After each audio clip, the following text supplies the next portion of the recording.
సనాతనవాదిగా దేశవ్యాప్తంగా ప్రాచుర్యం పొందిన పవన్ కళ్యాణ్ ఇప్పుడు ఎన్డీఏకు ఆశాదీపంలా కనిపిస్తున్నారు. దేశంలో ఎక్కడ ఎన్నికలు జరిగినా హిందువుల ఓట్లను ఆకర్షించడానికి పవన్ కళ్యాణ్ ను ప్రయోగిస్తున్నారు కాషాయ పెద్దలు. ఇప్పటికే మహారాష్ట్ర లాంటి చోట్ల పవన్ ప్రచారం చేసిన అన్ని నియోజకవర్గాలలో ఎన్డీఏ గెలుపు జెండా ఎగురవేసిన సంగతి అందరికీ తెలిసిందే. తాజాగా పవన్ బీహార్ ఎన్నికల ప్రచారానికి వెళ్తారంటూ జరుగుతున్న చర్చ పొలిటికల్ హీట్ ను తారాస్థాయికి చేర్చింది. మరి పవన్ ప్రచారంతో బీహార్లో గెలుపోటుముల లెక్కలు మారనున్నాయా? బీహార్లో పవన్ ఇంపాక్ట్ ఏ మేరకుండనుంది?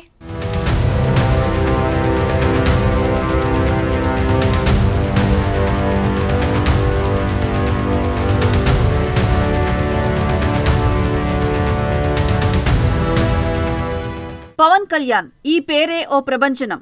దేశంలో యువతలో అత్యధిక ఫాలోయింగ్ ఉన్న ఏకైక వ్యక్తి పవన్ కళ్యాణ్.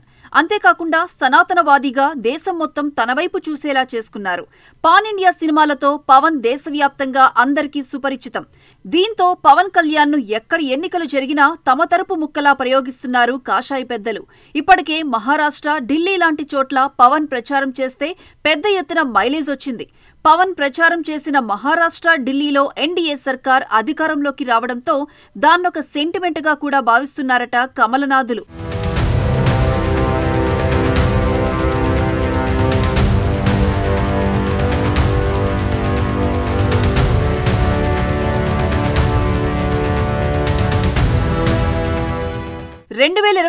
సార్వత్రిక ఎన్నికల్లో పవన్ గనుక ఏపీలో కూటమిని ఏర్పాటు చేసి ఉండకపోతే కేంద్రంలో కూడా ఎన్డీఏ అధికారంలోకి వచ్చి ఉండేది కాదు అన్నది చిన్నపిల్లలను అడిగినా చెప్పే మాట. అందుకేనేమో పవన్ కళ్యాణ్ ను తుఫాన్గా అభివర్ణించారు మోదీ. పవన్ స్టామినా ఏంటో గుర్తించిన ఎన్డీఏ పెద్దలు సేనానిని దేశవ్యాప్తంగా జరిగే ప్రతి ఎన్నికలలోనూ వాడుకోవాలని డిసైడ్ అయినట్లు తెలుస్తోంది. ఎన్డీఏ కూడా జాతీయ స్థాయిలో పవన్ కళ్యాణ్ ను ప్రమోట్ చేసింది. పాట్నా లాంటి చోట్ల బీహార్లో తెలుగువారు సెటిల్ అయిన వారు ఉన్నారు. అంతేకాకుండా బీహార్ నుంచి పెద్ద ఎత్తున కార్మికులు 2 తెలుగు రాష్ట్రాల్లో పనులు చేసుకునేవారు ఉన్నారు. పవన్ గనుక బీహార్లో ప్రచారం చేస్తే హిందూ ఓటర్లే కాకుండా ఇలాంటి వారు కూడా ప్రభావితం అవుతారన్న అంచనా ఉంది. అందుకే పవన్తో బీహార్ ఎన్నికల్లో ప్రచారం చేయించుకోవాలని కాషాయ పెద్దలు తహతహలాడిపోతున్నారట.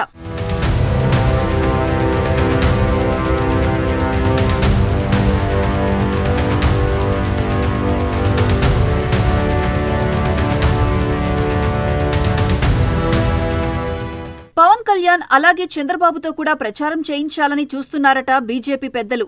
బీహార్ ఎన్నికల్లో ఇండియా కూటమి గెలిస్తే బీజేపీకి ఇబ్బందికర పరిస్థితులు తప్పవు. అందుకే అక్కడ చెమటోడ్చుతుంది ఎన్డీఏ. అక్కడ గెలుపు ఏమంత సులువు కాదు కూడా.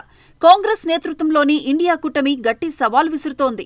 ఒక విధంగా చెప్పాలంటే బీహార్ ఎన్నికల వరకు ఒక ఎత్తు, దాని ఫలితాలు మరో ఎత్తు అన్నట్టు ఉంటుంది పరిస్థితి.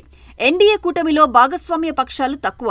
అదే ఇండియా కూటమిలో అయితే జాతీయ స్థాయిలో చాలా మంది నేతలు ఉన్నారు. ఇండియా కూటమి తరపున ప్రచారం చేసేందుకు చాలా మంది నేతలు క్యూ కడుతున్నారు. ఈ తరుణంలో ప్రధాని నరేంద్ర మోదీ, బీహార్ సీఎం నితీష్ కుమార్ గట్టి వ్యూహాలు రూపొందిస్తున్నారు. చంద్రబాబుతో పాటు పవన్ కళ్యాణ్ కు ప్రత్యేక ఇమేజ్ ఉంది. కొన్ని దశాబ్దాలుగా కేంద్ర రాజకీయాల్లో సుపరిచితుడు చంద్రబాబు. ఆపై మంచి పాలనా దక్షుడు అన్న పేరు తెచ్చుకున్నారు. జాతీయ స్థాయిలో మంచి ఇమేజ్ ఉంది. అందుకే బీహార్ ఎన్నికల్లో ప్రచారం చేయాలని చంద్రబాబును బీజేపీ పెద్దలతో పాటు నితీష్ కుమార్ ప్రత్యేకంగా ఆహ్వానించినట్లు తెలుస్తోంది. బీహార్లో పవన్ ప్రచారం చేస్తే హిందువులు గుంపగుత్తగా ఎన్డీఏకు ఓటు వేస్తారన్నది బీజేపీ పెద్దల ఆలోచన. దీనిపై త్వరలోనే అధికారిక షెడ్యూల్ రాబోతుందని అంటున్నారు.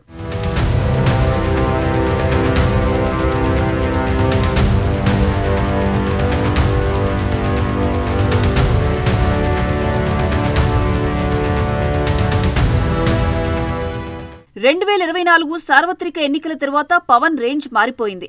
పవన్ కళ్యాణ్ అంటే కేవలం తెలుగు రాష్ట్రాలకే పరిమితం కాదు. ఆయన రేంజ్ నేషనల్ లెవెల్ అన్నట్లుగా పరిస్థితులు మారిపోయాయి. స్వయం కృషితో రాజకీయాల్లో ఎదిగి ఒక్కో మెట్టు ఎక్కుతూ డిప్యూటీ సీఎం స్థాయికి చేరుకున్నారు పవన్. బీజేపీలో చాలా మంది స్టార్ క్యాంపెయినర్లు ఉన్నారు.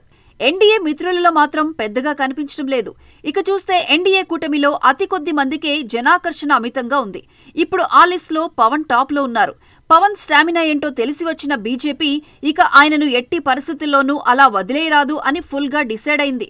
మొన్న మహారాష్ట్ర, నిన్న ఢిల్లీ, ఇప్పుడు బీహార్, మున్ముందు తమిళనాడు లాంటి రాష్ట్రాల్లో కూడా పవన్ కళ్యాణ్ను ప్రయోగించాలని బీజేపీ పెద్దలు ప్లాన్ చేస్తున్నట్లు తెలుస్తోంది. అంతేకాదు తెలంగాణతో పాటు కర్ణాటక వంటి చోట్ల బీజేపీ కొత్త రాజకీయ శకం మొదలుపెట్టడానికి పవన్ వంటి చరిస్మాటిక్ లీడర్ అవసరమని బీజేపీ పెద్దలు భావిస్తున్నారట. సేవా కార్యక్రమాలతో పవన్ అంటే కులాలకు, మతాలకు అతీతంగా ప్రజలందరికీ అభిమాన పాత్రుడయ్యారు. ఇలా అన్ని కులాలకు, అన్ని మతాలకు దగ్గర వ్యక్తి కావడంతో పవన్ను జాతీయ స్థాయిలో వినియోగించుకుంటే మంచి ఫలితాలుంటాయని బీజేపీ అధిష్టానం భావిస్తోంది. చూడాలి మరి బీహార్ గడ్డపై పవన్ ప్రభంజనం ఏ రేంజ్లో ఉండబోతోందో అన్నది.